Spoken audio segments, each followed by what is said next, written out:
আসসালামু আলাইকুম, আমি মোহাম্মদ নাইম রহমান আলভি, CodersTrustের রেসপন্সিভ ওয়েব ডিজাইনের মেন্টর হিসেবে আছি।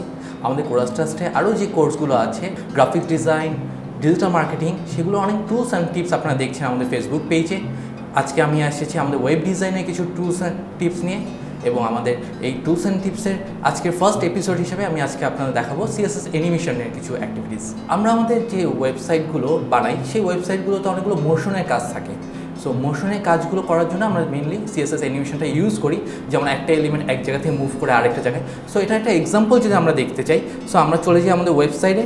সো আমি দেখতে পাচ্ছি আমার একটা ওয়েবসাইটে একটা পেজ ওপেন আছে, সেই পেজে দেখতে পাচ্ছি একটা ব্লক আছে। সেই ব্লকটাকে আমি সুন্দর করে মুভ করা যাচ্ছি বাম পাশ থেকে ডান পাশে, এবং সেটার সাথে সাথে দেখতে পাচ্ছি যে কালারটা মুভ হচ্ছে। সো এই কাজগুলো বা এটার সাথে আমাদের অনেক কাজ হতে পারে, যে আমাদের কোনো একটা এলিমেন্ট বা কোনো একটা টেক্সটকে মুভ করাতে হতে পারে, টেক্সটকে আপস ডাউন করতে হতে পারে। সেরকম অনেক টাইপসের অ্যানিমেশনের কাজ আমরা করে থাকি আমাদের ওয়েবসাইটে। আমরা দেখে থাকি, বলি যে এটা ওয়াও দেখতে কেমন, এটা কি আমি বানাতে পারবো। সো এটা কীভাবে বানানো যায় এবং ইজিলি কীভাবে ডেভেলপ করা যায়, সেটা নিয়ে আজকে আমরা শুরু করবো আমাদের টুলস অ্যান্ড টিপসের ফার্স্ট এপিসোড। সো শুরু করা যাক আজকে আমাদের এপিসোড। সো প্রথমেই আমি চলে যাই আমার কোড এডিটরে। সো আমি এখানে আছি ভিজুয়াল স্টুডিওতে। সেখানে আমি অলরেডি কিছু জিনিস লিখে রেখেছি, এবং আমি এখানে একটা ডিভ নিয়েছি যেটার নাম দিয়েছি মেইন বক্স। শুধু একটা এরিয়া নির্ধারণ করার জন্য আমি মেইন বক্সটা নিয়েছি। দেন আরেকটা ডিভ নিয়েছি চাইল্ড বক্স, যেটাকে আসলে মুভ করাবো। লাইক এখানে মেইন বক্সটা হচ্ছে এই কালো বর্ডারটা, আর চাইল্ড বক্সটা হচ্ছে যেটাকে আমি মুভ করাচ্ছি। সো আমার সেই কোডিংয়ের যে ভিউটা, সেটা হচ্ছে এই ভিউটা। সো আমরা এখানেই শুরু করি আমাদের CSS লেখার কাজ। সো আমি CSS চলে গেলাম। সো CSS গিয়ে আমরা সর্বপ্রথমে আমাদের যে মেইন বক্সটা আছে সেটা নিয়ে আমরা একটু CSS কিছু লিখি। সো আমি শুরু করি আমাদের মেইন বক্সের CSS যে ক্লাসটা নিয়েছি সেই ক্লাসটা নিয়ে। So main box, so main বক্সের জন্য আমি একটা উইথ দিয়ে নিই। আপাতত উইথ দিলাম 1000 পিক্সেল, এবং এটার সাথে আমি একটা হাইট দিয়ে নিলাম। হাইট দিয়ে দিলাম 400 পিক্সেল। আপাতত একটা বর্ডার দিয়ে নিই, যাতে আমরা ইজিলি বুঝতে পারি যে আমি আসলে কোন এরিয়াটুকুতে মুভ করব। সো বর্ডার দিয়ে দিলাম 2 পিক্সেল সলিড ব্ল্যাক কালার দিয়ে দিলাম, যাতে আমরা ইজিলি বুঝতে পারি। সো আমরা একটু ভিউ দেখে নিই যে আসলে আমাদের এটা কী এসছে। দেখতে পাচ্ছি বাম দিকে চেপে আছে। সো এটাকে মাঝখানে আনলে আমাদের দেখতে ভালো লাগবে। সো আমরা মাঝখানে আনার জন্য আমরা একটা ইজি ওয়ে অ্যাপ্লাই করতে পারি, সেটা হচ্ছে মার্জিন অটো দিয়ে দিতে পারি। আমি উপর থেকেও একটু নামিয়ে দিই, সেটা আমি একটু কষ্ট করে উপরের জন্য 50 পিক্সেল দিলাম আর অটো লিখলাম, যাতে আমাদের উপর নিচে 50 পিক্সেল পায় আর ডান বামে অটো। তাহলে আমার একটা সুন্দরভাবে মাঝখানে ডিসপ্লে করবে, এই সুন্দর একটা চলে আসছে। সো এবার আমি চলে যাই আমাদের বক্সটার জন্য। সো আমাদের ছোটো যে বক্সটা, সেজন্য আমি নিয়েছি চাইল্ড বক্স। সো এই ক্লাসটায় চলে গেলাম। এখান থেকে এবার আমরা চাইল্ড বক্সের জন্য কিছু এলিমেন্ট লিখি। চাইল্ড বক্সের জন্য একটা উইথ দিয়ে নিই। উইথ দিয়ে দিলাম 100 পিক্সেল, এবং যেহেতু আমি স্কোয়ার বক্স চাচ্ছি, সো আমি হাইটও দিয়ে দিই 100 পিক্সেল। একটা ব্যাকগ্রাউন্ড কালার দিয়ে দিই, যাতে ইজিলি বোঝা যায়। ব্যাকগ্রাউন্ড কালার রেড আপাতত দিয়ে রাখলাম। সো একটু দিয়ে আমি সেভ করে দিই। সেভ করে আমি আসলে দেখি এটা আমার কোন জায়গায়। সো আমি দেখতে পাচ্ছি একটা সুন্দর বক্স এসেছে। এখন এটা আমি মুভ করবো কীভাবে? এটাকে আমি নিচের দিকে নিয়ে, ডান দিকে নিয়ে, উপরের দিকে নিয়ে, বাম দিক থেকে ডান দিকে নিব। সো সব কিছু একইভাবে করতে হয়। সো আমরা যেহেতু অ্যানিমেশনের কাজ করবো, আমাদের CSS অ্যানিমেশনের কিছু এলিমেন্ট আছে, সেই এলিমেন্টগুলো আমরা লেখা শুরু করি। যেহেতু আমাদের এই বক্সটার পজিশন চেঞ্জ হবে, সো যেহেতু আমরা পজিশন সম্পর্কে আগেও জেনে থাকি বা আগেও জেনেছি, সো পজিশন নিয়ে আমরা একটু কিছু কাজ করি। সো আমাদের মেইন যে বক্সটা আছে সেটার মধ্যে আমি পজিশন রিলেটিভ দিয়ে রাখি, আর আমাদের চাইল্ড বক্সটাকে পজিশন অ্যাবসোলিউট দিই, যাতে আমি লেফট রাইট সুন্দরভাবে মুভ করতে পারি। সো পজিশন অ্যাবসোলিউট দিয়ে নিলাম। দেন যেহেতু আমরা CSS অ্যানিমেশন নিয়ে কাজ করব, সো আমরা অ্যানিমেশনের জন্য আমাদের কিছু প্রপার্টি আছে, সেগুলো আমরা লেখা শুরু করি। সর্বপ্রথম হচ্ছে অ্যানিমেশন নেম। আমার এই অ্যানিমেশন একটা নাম দিতে হবে। সো আমি অ্যানিমেশন নাম দিলাম সাপোজ বক্স মুভ দিয়ে দিলাম।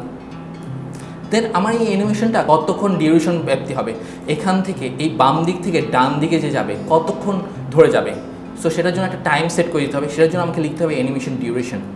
সো আমি এটা দিয়ে দিলাম অনেক বেশি, 20 সেকেন্ড। দেন আমাকে বলতে হবে যে এই অ্যানিমেশনটা কি একবারই এখান থেকে এই পর্যন্ত যাবে, নাকি একবার এখান থেকে লেফট থেকে রাইটে যাবে, আবার থেকে লেফটে আসবে, এভাবে চলতেই থাকবে, নাকি এক টাইমে গিয়ে স্টপ হয়ে যাবে।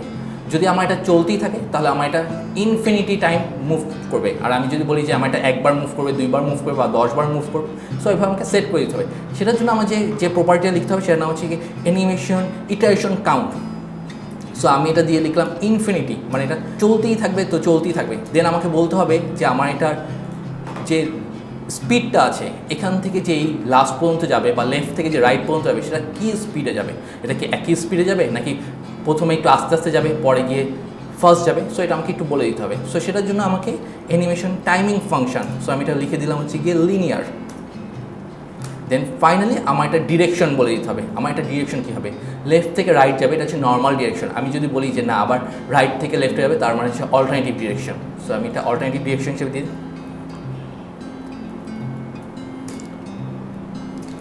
সো আমার একটু কাজ শেষ হয়ে গিয়েছে, এখন আমাকে এটা এলিমেন্টটা মুভ করাতে হবে।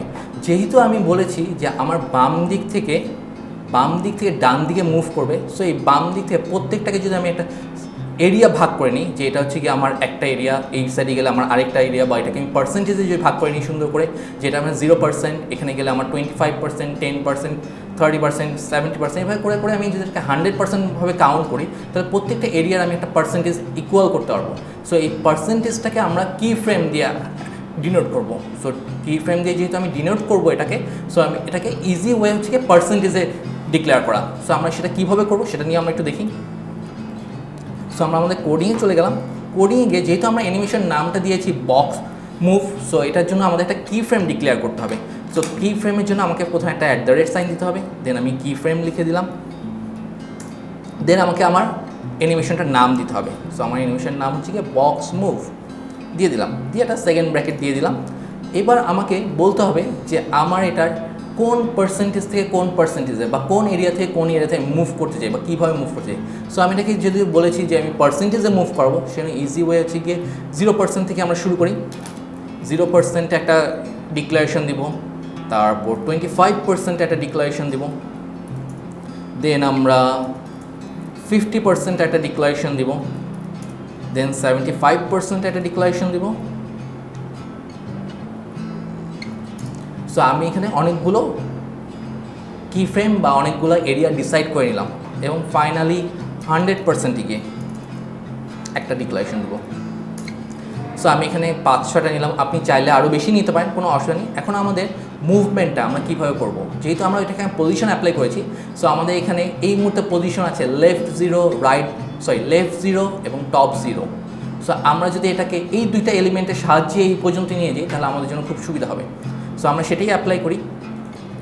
সো আমার 0 পজিশন যখন ছিল তখন আমাদের ভ্যালুটা ছিল লেফট 0 টপ 0, এবং আমি সেটার মধ্যে অলরেডি উপরে ব্যাকগ্রাউন্ড কালারটা লিখে রেখেছি। এখানে আবার সিকিউরিটির জন্য আমি আবার ব্যাকগ্রাউন্ড কালারটা রেড লিখে রাখি। দেন আমরা 25%-এ যখন যাবে, সো এই কথাটাই আমি আবার কপি করে নিয়ে যাই, শুধু আমরা এখান থেকে কিছু ভ্যালু চেঞ্জ করব। আমার লেফট 0তেই থাকবে, শুধু আমার টপটা 0তেই থাকবে, লেফটটাকে আমার সরাতে হবে। সো আমি লেফট দিয়ে দিলাম 200 পিক্সেল সরবে, আর আমার কালারটা আমি গ্রিনে ট্রান্সফার করে দেব।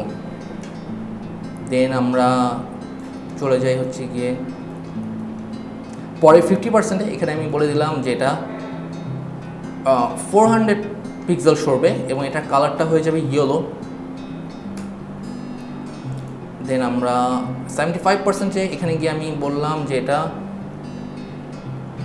700-তে গিয়ে সরবে এবং এটার কালারটা হয়ে যাবে হচ্ছে গিয়ে লাইক পার্পল। দেন আমরা ফাইনালি যেটায় যাব সেখানে আমরা বললাম যে এখানে যাওয়ার পর আমাদের এটা হয়ে যাবে লেফট 900 থেকে দিলাম, যেহেতু আমি বাম থেকে ডান দিকে সরাবো, আর কালার দিয়ে দিলাম হচ্ছে গিয়ে ভায়োলেট। সো আমরা সেভ দিয়ে দিলাম। সো এই হচ্ছে আমাদের কোডিংটা। সো এবার আমরা একটু দেখে নিই আমাদের এটা কী অ্যানিমেশন ঘটেছে। সো আমরা এটাকে রিফ্রেশ দিই। সো রিফ্রেশ দেওয়ার সাথে সাথেই একটা সুন্দর করে মুভমেন্ট হচ্ছে এবং আমরা দেখতে পাচ্ছি আমাদের এটার সাথে সাথে কালারগুলো চেঞ্জ হচ্ছে, এবং আমরা যেসব পয়েন্টে কালারগুলো চেঞ্জ করেছি সেসব পয়েন্টে একটা স্লো মোশনের মাধ্যমে আমাদের কালারটা চেঞ্জ হচ্ছে।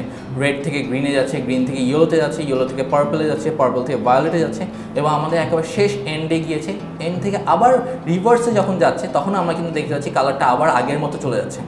এবং এটা ছাড়াও আরেকটা কাজ আমরা করতে পারি, সেটা হচ্ছে আমার অ্যানিমেশনটা যখন আমি স্টার্ট দিচ্ছি, স্টার্ট দেওয়ার সাথে সাথেই শুরু হয়ে গেছে। আমি যদি চাই যে না স্টার্ট করার 3 মিনিট পর, 4 মিনিট পর বা 10 সেকেন্ড পর বা 20 সেকেন্ড পর এটা শুরু হবে, সো সেটার জন্য আমাদের আরেকটা প্রপার্টি লিখতে হবে, সেটার নাম হচ্ছে অ্যানিমেশন ডিলে। সো আমি এখানে অ্যানিমেশন ডিলে সেই কথাটা লিখে দিই।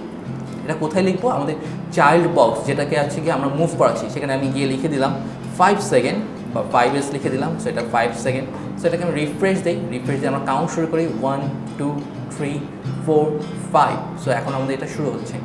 সো দেখতে পাচ্ছি আমাদের এটা শুরু হয়েছে এবং ইজিলি আমরা এই অ্যানিমেশনটা বানাতে পারি। এটা যে কোনো অবজেক্টের ক্ষেত্রে আপনি বানাতে পারবেন, যে কোনোভাবেই বানাতে পারবেন এবং যে কোনো আপনি যদি চান এটা লেফট থেকে নিচে নামবে তাহলে আপনার ডিরেকশনটা লেফট 0 থাকবে, টপের একটা ভ্যালু দিবেন, আবার টপ থেকে রাইটে যাবে, রাইট থেকে আবার আপসে যাবে। সো এটা স্কোয়ারভাবে আপনি ইজিলি মুভ করতে পারবেন। সো এই ছিল আমাদের অ্যানিমেশন নিয়ে আজকের টিপস। সো ইনশাআল্লাহ আবার নেক্সট এপিসোডে আবার দেখা হবে। ধন্যবাদ সবাইকে।